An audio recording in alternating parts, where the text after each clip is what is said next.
Hello guys. Ayan. Nagpipintura siya. Habang nanonood. Ano? La Vida Rosa. La Vida Rosa. La Vida Rosa. Ayan. Yan ang kanyang ginagawa maghapon ng magpintura. Pintura tayo ng mga... Katatapos ko lang magluto. Nagano lang ako yung imbis na magano kami. Yung sangyup. Nagano lang ako ng beef. Binili ko to sliced beef na to eh. Tapos nagano ako ng mushroom, saute, garlic, fish cake, tapos lettuce. Syempre kimchi, tsaka nori. Yan, roasted seaweeds. Ewan ko, masarap to. Pili ko ito nabili naming brand eh, pero nakaranabil namin na sa bote. Miss Jermaine, oh. Hindi kayo pupunta Stampede? Hindi kayo nag-Stampede? Next week pa. 10 days naman kasi yan. Asan sa kayo mo? Kain na tayo. Ayun o. Nakakain na. Busog na. Enjoy sa kanyang pagpipintura. Chill lang sila ngayong maghapon. Pasok na bukas. Ayan. Ang kanyang mga lamesa. Sanay na sila dyan sa atin. Lagi naman yan nakikita. Ba? Ito na kasi ano na yan, yung dito na siya nagtatambay talaga para sabi niya kasi, kaysa naman doon ako sa baba, hindi kita kasama. Ayun o, ganun pa siya. Dito na lang daw siya. Kahit nga naman makalat, okay lang. Tsaka yun ang kanyang kaligayahan, yun ang ayun, importante. Masaya ka? Basta masaya ka. Baka hindi ka naman approve doon. Kung di ako approve dyan, di mo makikita yan dyan. May ilang years na, no? Sa tagal na natin eh. Kahit nung nasa Pilipinas pa eh. Minsan nauubos yung oras ko sa garahe lang, nagpipintura ng mga... Tapos yung mga bata nasa labas. Ayan. Basketball. Tinatawag na ako ng mga kalaro ko dun eh. Si Jermaine, mahilig ka mag-bike. Meron ka may mga tropa-tropa sila ron eh. Tapos mga nakahubad, naka-short lang. Hindi kasi kami na ano yung lumaki na ano na ito dito yan dapat yan organized dito yan malinis dapat yung parang kailangan yung spotless ganun. Hindi mas enjoy mo yung enjoy ang kabataan, enjoy ang buhay. Mas importante sa amin yung yung hindi naman doon sa sobrang kalat na wala kami nakaran. Talagang every time naman kasi talaga kami, linis na ba lang kami every weekend hanggat maaari. Pero kung hindi naman kaya, hindi talaga, lalo pag pagod, gaya tong past weekend. Few weeks na, hindi kami nakakapag Yung walis-walis lang, simpleng walis. Mga bata, nagwalis kahapon. Pero hindi yung kailangan, lahat o punasan, isa-isa, hindi. Minsan kailangan din ng ng konting dumit kalat sa bahay. Parang yung narinig ko, ano ba yan? Yung clean enough to be healthy. Dirty enough to be happy. Yeah. Parang magandang yun eh. Hindi kailangan na lahat spotless. Medyo malinis, basta healthy na kumbaga, hindi naman yung sobrang linis na parang hospital na wala na talaga. Tsaka yung tipong bawal guluhin yan. Meron kasi mga magulang na gano'n, di ba? Meron yung mga lumaki na sobrang higpit nila. Kailangan ganito, ganyan. Pati yung mga bata parang naglalakad sa eggshell. Kailangan huwag ka madumihan. Kailangan malinis ka lagi. May mga kalaro ko dati nung bata ako.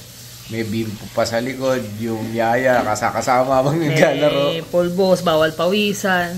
Mahirap din yan. Yung mga anak namin, lumaki sa labas yan eh. Mga nakahubad pa. Oo. Hindi. Yan. Yung mga bata nga yan, mahilig yan sa lalabas. Tuwa yung mga dyan. Mga kapitbahay at nakikita Chubby. Chubby. Mga naka-short lang. Labasante yan. Mga nakahubad. Tsaka walang uuwi yan, pawisan, okay lang. Hindi ka, meron kasi, bawal ka magdumi. Kailangan pag umuwi ka, malinis ka. Nila na, kasi na parang kailangan ganito, na malinis para maging ano ka, yung malayo sa mga virus, bacteria. Pero hindi talaga eh. Yung mga bata nga minsan lumaki sa ano eh. Yun yung Sa malakas kalsada, ang yung pa yung resistensya. hindi sakitin eh. Hindi basta't natalaban ng sakit eh. Yeah. Saka minsan lang maging bata, di ba? So, kailangan ma-enjoy nila yung ano. Pipigilan mo pa yung mga gusto nila. Ang hirap. Parang ang bilis niya panahon. Tama yung mga to, lalaki na. Lalaki na. Hindi mo na makita ng mga bata yan. May mga susundo na yan, kakatok. Si Jonas po, si Jermaine po. Ayan, kanya-kanya na ng ano yan. Ng labas. Ganun talaga eh. Kailangan sa buhay yun. Minsan kasi yung ultimo mga ganun, nakakadagdag pa sa stress mo yung kaya isip eh. Sa amin, sa totoo lang, si Mami, okay lang makalabas kayo, ganyan. Pero may nagbibigay pa rin sila ng oras na hanggang ganitong oras lang. Kailangan Mostly naman natin yung mga noon, mga magulang. Kailangan bago lumubog ang araw, nakauwi na. Alas 6, mga ganyan, nasa bahay na kayo. Minsan, syempre, maglalaro kayo kung saan, tapos magmamadali ka ng pabalik. Yun, palo. Pag nalilate. Pag nalagpas. Tapos ayaw ninyong uuwi ka na may sugat. Kunyari, naglaro ka, o kaya nadapa ka, o pag nasugatan ka, naku po, tinatago namin kasi si Mami. Kuskusin daw ng ganun eh. Kinukuskus talaga. Sakit, masakit yun. Kaya, masakit pa doon sa kaya pagkakasugat eh. Wala ako, itong dalawa ayaw magsabi na may sugat eh. Ganun ang ginagawa ni Mami eh, sa dola nila. Ano yan? Ano nangyari? Pag nakita tayo Ako na pumipigil minsan eh. Iyak. Kahit pag nagupit ng kuko yun, ayaw magpagupit ng mga bata noon. Sinasagad na yun. Yung masakit, sa sobrang sagad nung pagkakagupit, yung masakit na yung mga dulo nung ano. Kahit ako, nung bata, laging ganun nangyayari eh. Kaya natuto din ako talaga Magupit ng sarili mo? Magupit ng sarili na lang eh. Ay, hirap eh. Kaya na-experience ng dalawa yun, wala ako eh. Wala maglilinis ang kuko nila, si lola nila. Patay. Alam na. Kaya minsan tinatago ng dalawa, okay pa naman, hindi muna. Ayun. Kahit ikaw, di ba? Pag nagupit si Mami. Kaya ayoko din magpapagupit dun eh. Mga ganun talaga, kumbaga siguro nakasanayan na. Pero hindi lahat na ano yung... Hindi naman sobrang strict. Kumbaga yung mga ganung bagay-bagay lang. Mga simpleng bagay lang. Pero natatandaan. Tumatatak kasi sa mga bata yun eh. Yung mga ganung bagay eh. May naripa sinabi, ano yung sabi niya kapag huwag ka na lang masyadong mag-worry. Kasi... When you can, yung pwede kang naman mag-pray ka na lang. Huwag mo na i-worry lahat. Ultimo yung pagiging sobrang linis ng bahay. Tanggalin mo na sa tanggalin mo na sa worry. Sa worries mo or sa stress na ini-stress mo pa yung sarili mo sa mga maliliit na bagay na gano'n. Lalo lang humihirap yung buhay eh. Minsan kasi ganun. Expectation daw ng tao pag dumalaw sa bahay. Kailangan, spotless to, kailangan ganyan. Huwag mo nang i-worry yung sasabihin ng ibang tao. Mahalaga yun, nakatira sa bahay na yun, masaya. Kagaya namin, wala kaming, kumbaga, may malinis yan, madatna na malinis, o hindi. Ganun eh, ganun talaga eh. Hindi mo pwedeng plastikin yung sarili mo eh, para lang ipakita na malinis yung bahay. Ito nyo, nakikita nyo na, pinapakita namin sa vlog namin kung ano yung itsura talaga ng bahay. Hindi na namin kailangan maglinis pa or or wag ipakita yung mga lugar na hindi dapat o madumi. Kita nyo pati yung basement namin na medyo magulo. Pinapakita pa rin namin. Kasi ganun talaga kami. Realidad yun eh. Kasi minsan syempre pagod ka na rin sa trabaho. Kung mag-ano ka pa, kailangan ganito i-stress yung pa yung sarili mo. Na hindi ka mapakali kasi may marumi rito. Pero kapag may oras naman kami, kasama namin mga bata. Toka talaga kami maglinis. Kaya gaya kanina, nag-ayos lang kami ng mga, kasi nilipat nga yung basurahan sa likodan. Inukay uli namin yung mga batong nilagay namin. Nilipat nila. Mga simpleng ganun ba? Kailangan tulong-tulong din. Yun ang kailangan sa buhay. Kaya yung dalawa, lumaki, walang selan yan. Bagay lalo't lalaki ang mga yan. Hindi pwede maselan eh. Hindi. Mahirap. Tsaka yung... Maselan, perfectionist, mahirap yung ganun.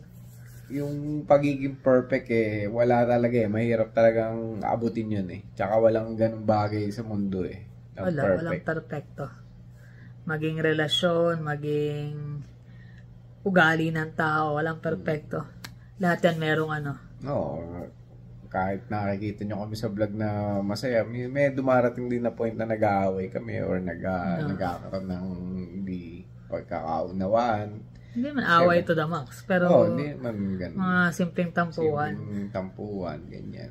Pero parte yun parte ng relasyon. Parte ng buhay yun Abnormal yun pag wala yun. Oo. Diba? Walang perpektong relasyon. Kahit sa pamilya. Laging merong laging merong twist. Meron sa iba ugali nito, iba ugali niyan.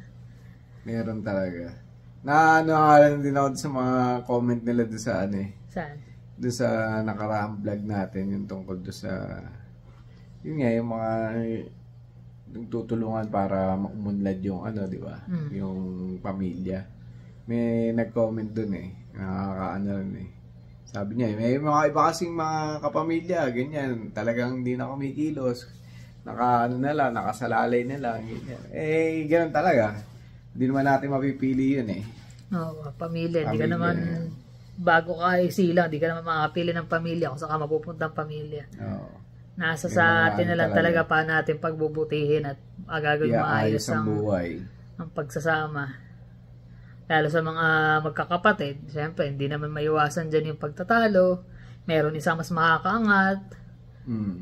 Yun ang kailangan maano natin. Kumbaga, hindi mo kailangan na lahat tulungan. Hindi mo obligasyon tulungan lahat. Pero kung meron ka naman, why not, di ba? Para tulungan mo yung angat iba. Pero, hindi dahil tumulong ka, isusumbat mo na yun. Saka yung mga inggitan yun, mahirap din yung inggitan talaga lalo na pag sa pamilya. Parang yung pinapanood natin na House of Dragons. Tungkol din sa pamilya yun. Kapangyarihan para sa pamilya yung nila. Gusto nila bawat isa sa kanila mamuno ng pamilya. Hindi po pwede. Hindi naman lahat sumasang-ayon. Merong kailangan magbigay at merong marunong pa dapat tumanggap. Tsaka magbigay. Yan. Correct. Tama. Yan. Kami wala. Simpleng buhay, okay na kami. Swerte at yung mga kapatid, ilan lang naman kami. Dahil side namin, marami kami, pero hindi naman kami nagkakaanuhan. Baga, pag may kailangan nila, tulungan din. Ako nga, nakaubos yung oras ko rin dito. Pag pintura, nood lang ng TV, maghapon. Pakain ng mga isda, dilig ng konting halaman. Ayos na. Isang araw na naman, nakalipas. Saan nga, pag wala, nood lang. Itong weekend, after grocery, nood. Nood ako ng Korean. Pagkatapos na, okay na.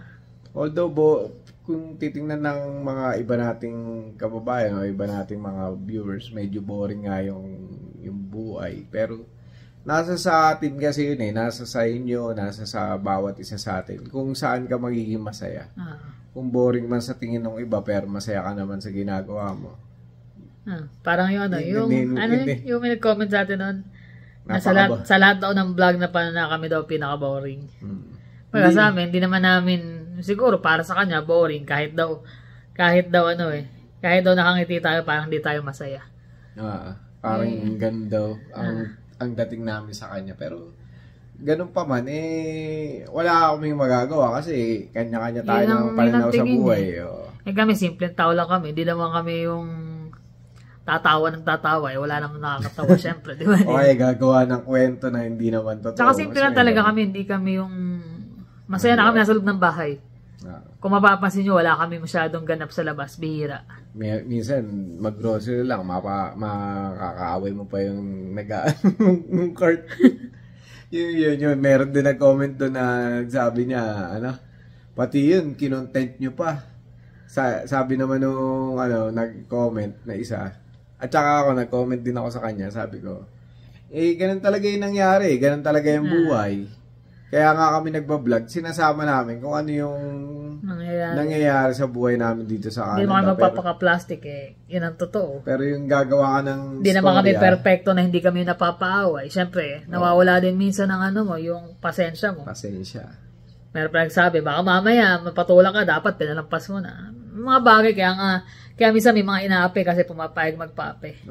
Kung alam mo namang nasa tama ka, bakit ka nga di ba? Minsan, pwede mong palampasin, pero may mga pagkakataon, hindi ka naman perfecto, kaya nga sabi namin, Nagiinit din ang ulo mo, nagagalit ka din. Tao lang tayo, pare-pareho eh. May mga bagay na unpredictable para sa atin lahat. Kaya nga tayo yung pinaka-kakaibang hayop dito sa mundo eh. Kumbaga hindi nila ma-predict kung ano yung next move na gagawin ng tao eh. Kaya mahirap. Kaya kung sa iba man boring, basta sa amin kami, masaya kami ng ganito. Tsaka sinishare lang naman din namin yung buhay namin, hindi naman namin na... Tsaka may mga konting lang kami, konting mga payo, mga simpleng payo as a family.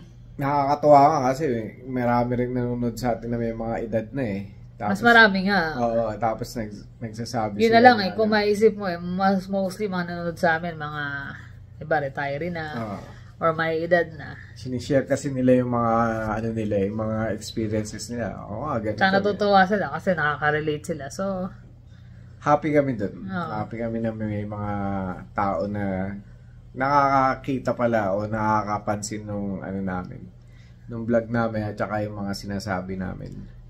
Kahit pa paano. Tsaka open naman kami sa mga comment niya, kaya kahit na maganda o pangit ang comment, okay lang. Ganun talaga. Hindi naman namin pwedeng piliin yung mga manonood sa amin. Tsaka kaya kami nagbablog, syempre, para lang din kumbaga, kung ano may share yung buhay namin dito. Mahirap kasi maging plastic lang eh. Yung nakangiti ka, o masaya ka, tapos deep inside pa lang hindi. Kasi kung ikaw yung nagre-reflect kung ano yung doon sa, kunyari, nagbablog kami ngayon, tapos hindi ako masaya, makikita nyo sa mukha mararamdaman nyo rin eh. Kasi kung nanonood talaga kayo, mararamdaman nyo talaga eh. Yung sincerity or yung ng tao. Tsaka may mga time na mukha ka talagang hapo. Kasi syempre, pagod sa trabaho. Kasi hindi rin naman talaga biro yung trabaho namin. Hindi naman kami nasa opisina at nakaupo lang. So may mga days talaga na physical yung sa amin eh. Physical na pagod ka.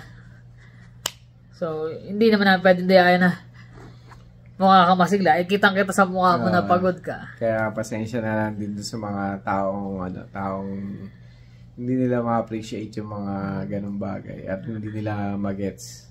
Kasi nagba-vlog nga kami para mag-share lang din ng buhay namin. Kung ano yung totoong buhay dito. Kung ano yung totoo talaga. Siyempre maraming nag-aspire na pumunta ng Canada.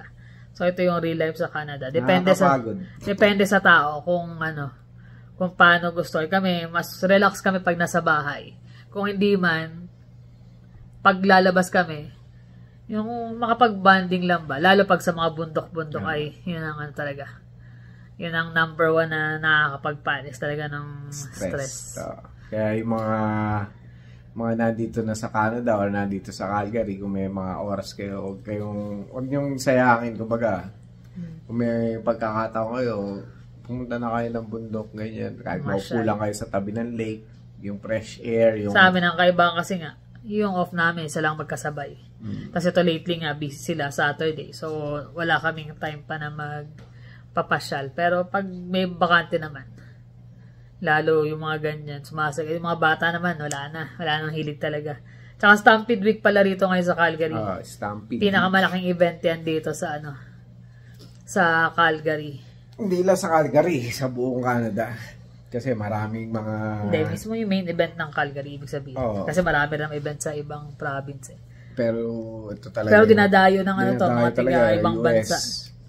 Mga concert, may mga concert kasi. Pero kasi kami, hindi kami, lalo ayoko na sobrang crowded talaga pumunta kami one time, masubukan.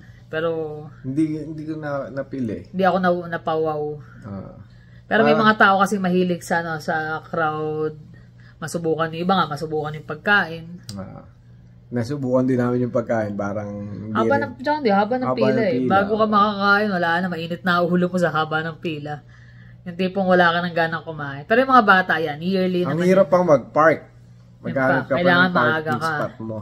Tapos hindi ka na makaka-ride basta-basta kasi nga kailangan pipila ka.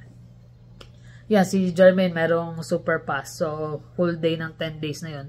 Pwede siya magpabalik-balik. Maganda nun mag-bus ka na lang papunta ron. Kaso pag puno ka naman, siksikan din. Yun din. Pag hindi ka nagsasakyan, naubusan ka naman, nag-Uber naman. Nagtataas din kasi mga Lyft tsaka Uber dito pag mga ganyan. Lalo pag late na. Tapos Stampede Week malabo. Kaya yung mga bata sila na lang. Total, Mga ano naman na sila eh. Pero hindi namin kayo discourage na pumunta. Sa amin lang naman. Sa amin yun, no. Pero marami talaga pumupunta ron. Marami pumunta kayo, maganda. Maganda rin naman talaga. Tsaka may sa mga bata, lalo sa mga bata. Yan, mag-enjoy talaga yung mga bata. Rodeo, yan. Kasi may mga palaro, daming kainan, may concert. Yan. So, tapos parang perya siya, may mga kulay-kulay, may mga nag-shoot. Kaya lang, mag-ready ka ng maraming cash. Cash doon. Oo, okay, mag-withdraw doon. Doon kami nadali. Huwag kayo mag-withdraw sa mga ATM basta-basta doon kasi... Magdala kayo ng cash. Yun ang pagkakabali kami magdala ng cash. Dala kayo ng cash. Para pag gusto nyo maglaro, mas madali. Kami, may dala kaming cash pero hindi enough. Nung naubusan, withdraw tayo. Yun lang. After, nawala. Kaya, ingat-ingat. Kaya, Jonas, kailan ako niya?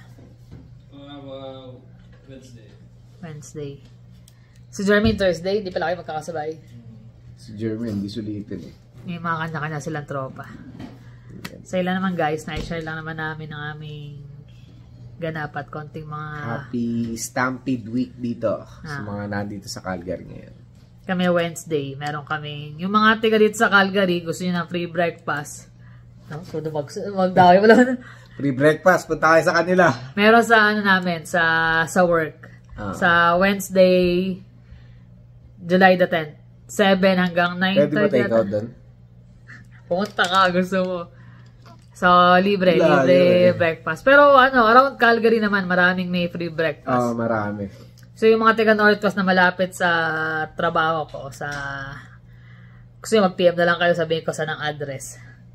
Free breakfast doon. May pancake, sausage, scrambled egg, may mga juices, tas may hash brown. Laban tapsilog doon? Naku, kung tapsilog yun, ubos yun. Matitikman nila. Dapat pa, magtapsilog ka na lang doon eh. Trabaho doon, nakahiwain ko lahat yun, isa-isa. Dali. So, morning ako nun. So, yung magsupunta, see you dun sa sa work. Lapit lang, lalo sa Northwest. Yan. Punta kayo dun. Free breakfast. 7 to 9:30 ata ang tapos. Yan. So, kung gusto nyo, bago kayo pumasok ng trabaho, daan kayo. Huwag nyo na lang mention ako nagsabi. Baka mamaya sabi, maggulat sa galing. Depende, open naman yun eh. Kaya lang di ko expected kasi kung gaano karami darating. Sabi ni Matamkay eh, pumunta lang ka free breakfast dito eh. Di nga lang kilalang kayo doon eh. Di nga lang kilalang kayo. Binlag kasi nga. Dali ka. Magalan lang naman na nanonood sa atin eh. Mga gusto lang naman. Yan. Lalo kung papasok kayo ng work before kayo pumasok, taan kayo. Somewhere sa Northwest. Medyo dulo na. Pero, why not, diba? Lalo kung tiga doon kayo. Eh ako wala. Busy ako that day. Kasi sigurado, daming pancake na lulutuin, mga sausage. So, yun lang naman guys. Salamat ulit sa inyong panonood. Ingat kayo lagi. See you on the next vlog. Bye.